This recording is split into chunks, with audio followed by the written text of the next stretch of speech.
1 year ago, we made the most terrifying decision of our lives. We quit well-paid, safe jobs to build a dream around running. And this video essentially is a celebration of that 1 year. It's a reflection on everything that's happened to us in the last year. And I'm talking financially, I'm talking mentally, and I'm talking physically.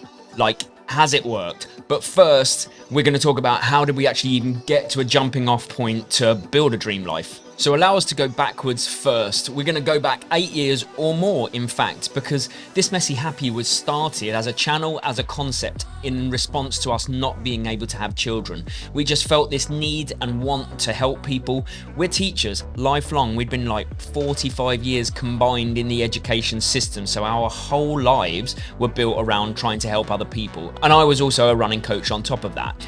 But here's where it gets interesting. 5 years ago, we made the decision during COVID to move to Thailand. And it was probably the best thing that we ever did in terms of quality and cost of living, but also the channel when we moved here was maybe at 15,000 subscribers. And it very quickly over the first couple of years went to about 75,000 subscribers.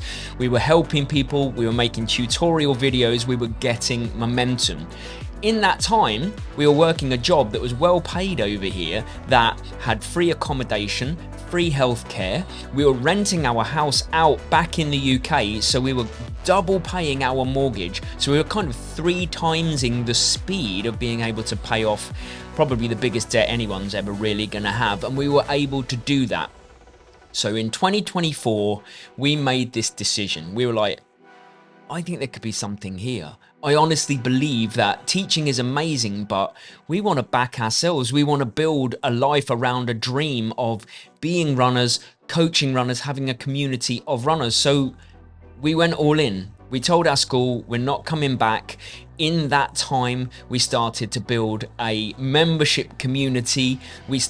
Mary went through her coaching qualification so that she was a well-qualified running coach on top of her teaching background and sports science degree. And then we saved, like, you can't believe, like everything we could think of, double paying our mortgage, saving every spare bit of money, investing money, like everything that we thought we have a safety net, because it was going to be a 50% or more pay cut jumping from where we were to where we wanted to be in the start. But let me just be clear, I worked all day, every day, all weekend, near enough, every weekend, near enough. I would go to work at 7 a.m. for my teaching job. We'd get home about 5 p.m. I would train, eat, and then I would work until I went to bed and repeat. And every weekend, most Saturdays, most Sundays, I would work. And that was probably for 6 years. But I knew in my mind that this graft, this hard work, this grit it had to pay off. I had to back myself. But at the very, very start of July 2025, we left Bangkok, which is where we'd lived for the last 4 years, and we moved here to begin a new life in Phuket with our dogs. So I'm just gonna be honest about how we've done financially and what we're doing to survive. Financially, the last year has been at times worrying and difficult, but it's been okay. We've managed, and that's for 2 very clear reasons. We had savings behind us that if we needed in an emergency, we could dip into, but also we never have built anything around relying on YouTube ad revenue, which is notoriously inconsistent, or even working with brands. Sometimes we do work with brands and that's amazing, but we know how this game works. We know how this system works. Sometimes brands are hot and sometimes brands are cold on you. We didn't want to build a business around relying on anyone other than ourselves. So as we said, we are coaches. We're both well-qualified running coaches. We coach 25 people each one-to-one. We're never going to go above that number because we believe we would start to lose the kind of familiarity with the people that we coach and the personalization. So that seems like a sweet spot number. And we also have a membership community, which is thriving. We have over 200 people, including our one-to-ones in that community. And it's an amazing, wonderful, yes, I'm biased, but it's an incredible space to be in. And with those 2 things above all else, where we're banking on ourselves and something that we can build, we've been able to survive this last year, and it's been reasonable. I'm not going to say it's super comfortable. There are moments that I wake up in the middle of the night panicking, but generally we've done really, really well. We've got no debt, we've paid off our mortgage in the UK, and we got to April this year, and we had kind of thought maybe 1 to 2 years before we start to make the same money as we did from when we were teaching, but we got to April of this year, so 10 months after we left teaching, and we made around about the same that we made from teaching, and May was the same. It will not always be like that because there's a few things like some brand deals and some bigger months in terms of the membership community, but generally that's a really good sign that we're moving in the right direction. I think the key to the financial point is that it is worrying, but we're trying to put in place the things that rely on ourselves and not anybody else. I don't rely on YouTube ad revenue. I don't rely on brands. We rely on the things that we're building and that we're confident in ourselves. And I think it's going to push on, but it has been a reasonably tough, scary, but also exciting year. Physically, now we're in a good spot, but it hasn't actually been that way this year. And that was a surprise to us because we just thought once teaching isn't part of what we do, once we're not on our feet and exhausted all day, every day, training would just be sweet. We'd just absorb it. Here's the kicker. What we didn't factor in is I was probably getting 10 to 15,000 steps a day in at school, and Mary similar, but now we spend a lot of our time at a desk, creating videos, interacting with people, making things. With that came a shock to the body because also I'm in an unfamiliar position sitting down, but also I'm not getting those steps in a day. And in the first 6 months, you probably saw in the lead up to Berlin, I had a little injury setback. After Shanghai, I had a bigger injury setback. My body was telling me things that I wasn't at that point hearing. Mary had a great run. She had a good run in Berlin considering the heat, but then she went on to Shanghai and ran 3:04, and then Tokyo and ran 3:00 and 0:2 seconds. So she's always been slightly more resilient to injury than me, but we both figured in January, if Mary wants to go sub 3 in a marathon and if I want to train as much as I think I can, we have to change a few things. So physically, we put in 3 times a week going to the gym, non-negotiable, and that seems, touch wood, to have made a tremendous difference. And you know, whilst I was recovering from these injuries, I really upped my game in terms of swimming and cycling, and that made a huge impact as well. In fact, I'm now able to absorb more training generally. We're kind of training twice a day most of the week. And yes, it's taken a year of trial and error, but I believe we're getting there. We're getting to the point where our bodies hopefully are going to get us through the Chicago block, taking the volume that we think that we can put into our legs and getting us to our ambitious goals of 2:39 at Chicago for me and 2:59 or even faster than that for Mary at Chicago. But it has been a bit of a journey and it did surprise us. I just thought, oh, I'm going to absorb all this training, it's going to be easy. And it's never like that. And people who have desk jobs will probably be in the comments telling me that told you so. But before we talk about how we've handled the year mentally, it is worth just stopping for a second and smelling the roses and appreciating the things that we have done in this last year, because it's been an incredible ride from straight away in September when we got to run the Berlin Marathon, which we would never have been able to do if we were still teaching in a school, because you just can't take time off during term time. And we went from Berlin into a bit more training, and then we went to Cape Town to run the marathon there, and unfortunately it was cancelled. But what a trip of a lifetime. We will definitely be going back in 2027 to run Cape Town. We went from Cape Town into a training block for Shanghai, which again, incredible race, and feel so lucky to have been there. And again, once it's a major, we will be back 100%. We went from Shanghai into training for Tokyo, and again we went with Sports Tours International like we did at Cape Town. We had an incredible weekend, spending time with friends, meeting people who watch the channel, and generally just soaking up this new life that we find ourselves living in. After that, we flew back to Europe to run Lake Garda half marathon with our members. Then we went to Manchester and ran that, and then we ran London Marathon.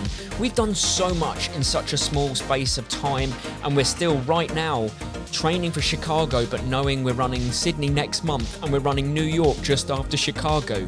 What a fortunate position we find ourselves in. What an exciting time it is for us, and none of this possible without any of you. Like, you are what makes this channel, and we just want to say thank you and recognize the impact you have had on our lives, and hopefully we can change and help your lives in some small way as well. So how has it been mentally for us in this last year? And we're going to use this run, which is the hilliest we can find, near enough.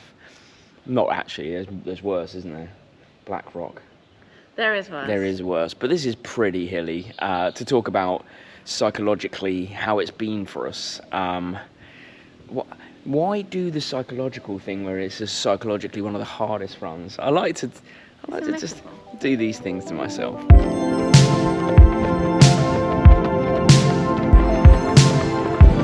You're going to stop here before we go up this first massive hill to talk about. The first thing is the worry. I mean, I know I've mentioned it before, and financially, but there's a massive burden to. Oh, you're getting the drink. Yeah. It's a massive burden to like take a step away from well-paid jobs with free accommodation, healthcare, the works, everything taken care of. And all you've ever known. And all you've ever known. So all I've ever done in my whole adult life since I left uni. Yeah, that first step away is genuinely terrifying, like what will happen. But a quote always resonated in my head, and it was something along the lines of, if you don't jump, you'll never know if your parachute will open. So that's the kind of mentality we went into with this. It's just like, let's see, teaching is a great thing to fall back on, but we really believe we can make this work. Yeah, and we've got to try. Yeah.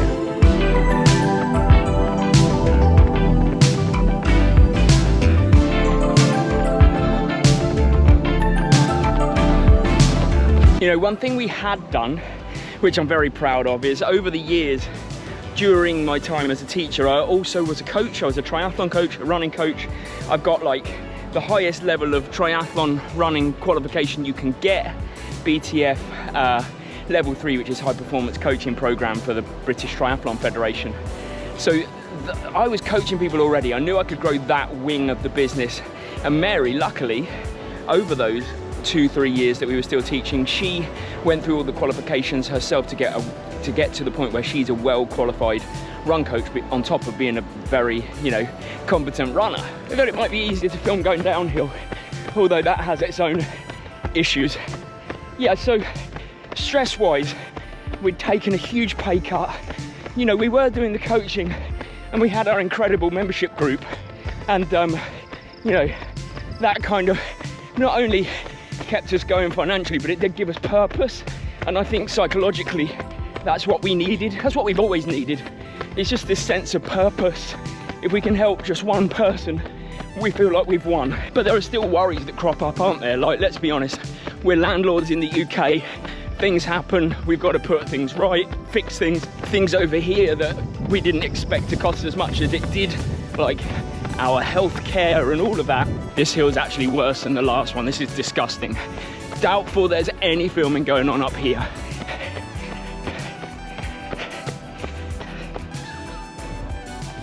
How's that? And don't get me wrong, there are still like moments I wake up in the middle of the night worried. I think everybody does. I think that's natural. Can you make sure your family's okay? Are we going to be all right? We are all right. We believe that. But it was a over 50% pay cut originally, and we've built the business as we go.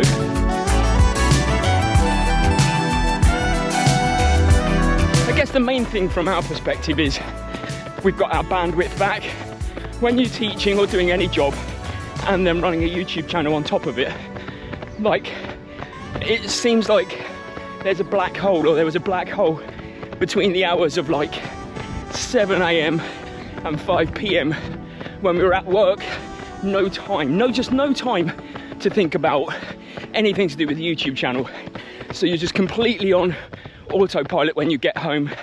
Thumbnails are panicked, titles are panicked, concepts of videos are rushed, and I just don't have that anymore. Like, all my videos just have that mental space to just think about what would be good, what do I think people would want to watch.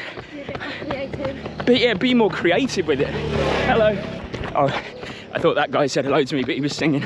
The one thing I'll say is that school work generally, like, you know, it took up so much mental bandwidth that the training became harder to absorb. You know, like, we'd have a really crazy week at work and then we would have to get up at 6 a.m. on a Saturday to beat the heat to do this run. Whereas now, our work day is our own. It's spread across however we want it to be spread across. It's more relaxed. We haven't got a ton of things to think about, like the work side of it, the school things that kept us up at night. They gone. Yeah, sleeping much better, and yeah, essentially you're not doing 2 jobs anymore. Yeah, exactly, yeah. I just have this one job so I can absorb not only the job, but the training around it. And that's just a huge difference. And there you have it. That's our honest assessment of everything that's happened to us in the last year, the highs and the lows, what we've had to deal with. And I'll quickly share with you, as a way of holding myself accountable, our plans for the next year. By the end of this year, we want to get to 250 members in our membership community. We're making sure our YouTube content falls in line with where we want to be, which is more about still helping everyone, still helping people learn how to be the best runners, but in a more informal and vlog style way, and to just take some of these incredible opportunities that are offered to us. And the YouTube algorithm has changed. You may not have noticed it, but if you watch our channel, it will push you more of our videos, whether you are subscribed or not. But we appreciate if people would consider subscribing, because that helps the channel, it helps the reach, and it helps us get more opportunities with brands. So if you're watching this and you're not subscribed, please consider subscribing. It does really help us. And if you liked this video, you're definitely going to like our Chicago Marathon training series, and I'll link the first 2 videos in that. We have another 14 weeks to go until that marathon. So excited. If you're going to be at Chicago, Sydney, or New York, let us know. Where are we going to see you? Come and join us for a shakeout run. Thanks for watching this video, and we'll see you on Sunday.